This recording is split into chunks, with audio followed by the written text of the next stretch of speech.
Indice de base à 100. Le tableau suivant donne le chiffre d'affaires annuel d'une entreprise pour les années comprises entre 2011 et 2013. Calculez l'indice du chiffre d'affaires en 2012 si on prend comme base 100 le chiffre d'affaires en 2011. On arrondira à l'unité. Nous savons que les indices sont proportionnels au chiffre d'affaires. Donc si on note I, l'indice en 2012, j'obtiens un tableau de proportionnalité. Et pour calculer I, il suffit de faire 100 fois 405 divisé par 359, ce qui me donne environ 112,8. On me demande de l'arrondir à l'unité.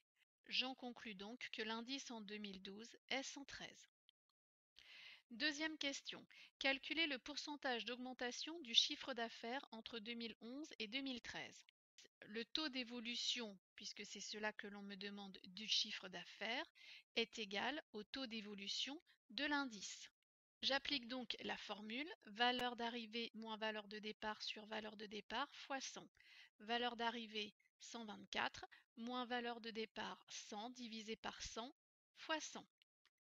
Je peux simplifier par 100 et j'arrive directement à 124 moins 100, c'est-à-dire 24. J'en déduis donc qu'entre 2011 et 2013, il y a eu une augmentation de 24%.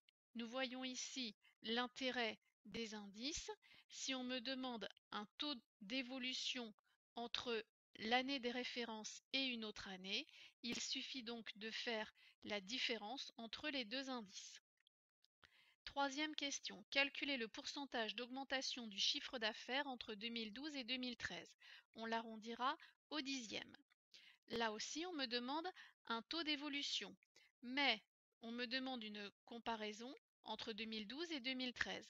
2012 n'étant pas l'année où on a mis 100 comme indice, je suis obligée d'utiliser la formule valeur d'arrivée moins valeur de départ divisé par valeur de départ fois 100. La valeur d'arrivée 124 moins valeur de départ 113 divisé par valeur de départ fois 100. J'obtiens 9,73, on me demande de l'arrondir au dixième. J'en déduis donc qu'entre 2012 et 2013, il y a eu une augmentation de 9,7%. Quatrième question. Calculer le chiffre d'affaires en 2013. Je pourrais très bien faire un produit en croix puisque je sais que ce tableau est un tableau de proportionnalité. Si je note L, le chiffre d'affaires en 2013, je pourrais très bien faire ce produit en croix. Mais ce n'est pas réellement conseillé puisque 113 est une valeur approchée. Donc je vous conseille de reprendre les valeurs données dans l'énoncé. Si on note L, le chiffre d'affaires en 2013, je reprends les données de 2011 et 2013 et je sais que les indices et les chiffres d'affaires sont proportionnels, donc j'effectue un produit en croix. L égale 359 fois 124 divisé par 100, ce qui me donne 445,16. J'en déduis donc que le chiffre d'affaires en 2013 est 445,16 millions d'euros, soit 445 160.